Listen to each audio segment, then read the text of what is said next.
Here is my brief for Edgerton Gin. Edgerton Gin have been claimed to be the first ever pink gin to be distilled in London. However, being around for a fairly long time, it's still a relatively new market. They want to make a limited edition design for their spring that shows off the brand values and guidelines as well as creates a fairly new feel. Gin consumer market. Amongst gin drinkers, it's mainly women aged 18 to 34 are most likely to drink it at least once a month, compared to males. Gordon's Gin is a very well-known gin company. It's predominantly influenced by its colour that is associated with flavour. This is a great strategy to go by as this allows the customer to quickly be able to distinguish its flavour without reading the label.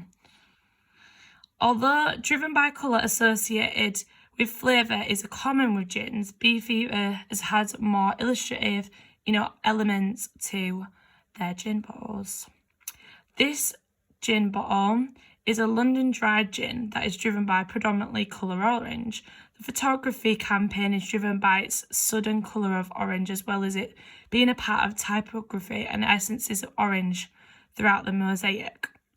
I like also the placement of the labels on this one. Illustrative elements have been more associated with dry gins and being associated with one flavour. Abstract patterns are a very common theme with this type of thing.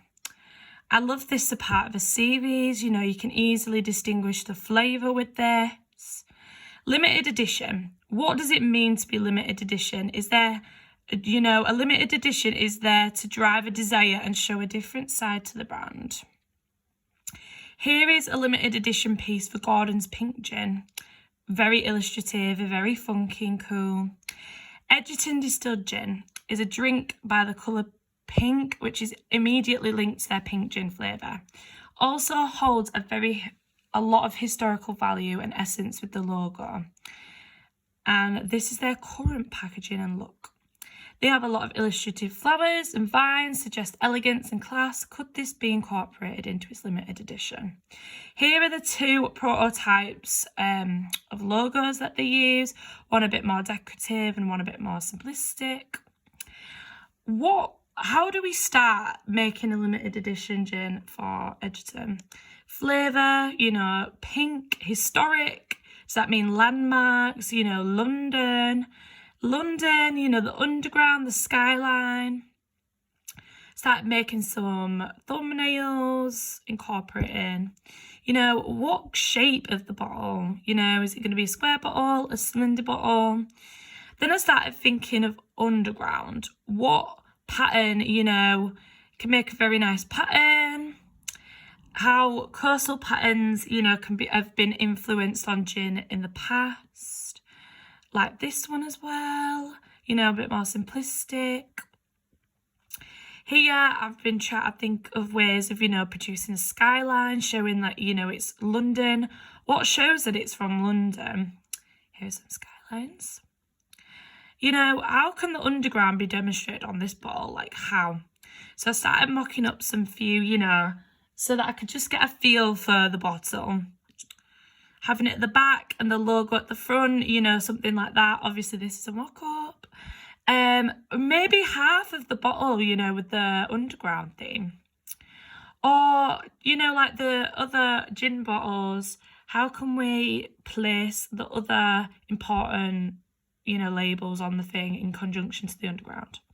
Heritage. Edgerton Gin are very proud of their long history of being distilled in London, and that they think as a brand heritage is, big for them.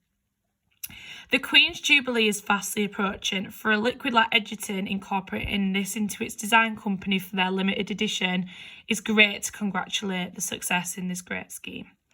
Here's one of the logos that's been made for the Queen's Platinum Jubilee. What springs to mind when we think of Platinum Jubilee? Well, we think of, silver, platinum, purple, maybe a serif type, like Bondi. Here's a Cotswolds gin that I've created for Platinum Jubilee. Whitley Neal have made one for theirs. How can we represent the colours that link to Jubilee in a useful, clever way? Could it be half, Here's a series of bottles that have used, pictures of, like a family to, instigate heritage. How could I, incorporate a picture of the Queen on the bottle in a really effective way? Here's where I put the purple that, resembles Jubilee, put it halfway down, and I decided to, play around with scale and how the photo of the Queen represented on the bottle. Here I thought, we want the picture of the Queen. I brought the purple down to 70% to adhere to the, marking her 70th reign on the throne. 70 on the front, and I think it works very well, actually. Thinking about the box, how can we incorporate and make it really classy, but also show that it's from, for the Jubilee? How can it be translated on other mediums? Maybe a tissue paper in the later on. Here are me just experimenting around with placement and colours. Here you can see that obviously the red flags that are showing up when you start mocking up, the logos were too big, the pictures were too big, and it's cutting off half of the Queen's face. I felt like the lighter down at the bottom was the best approach to go for in conjunction to, all the other colours I'd made. Here we have more of a, scaled version. Thinking of the outer packaging, what surrounding areas of the box would be looking like? I've put in the 70 in the background, lightly capacity around the logo, to resemble the 70th. Also plonked the logo of the Platinum Jubilee that's been created. And here are my finals.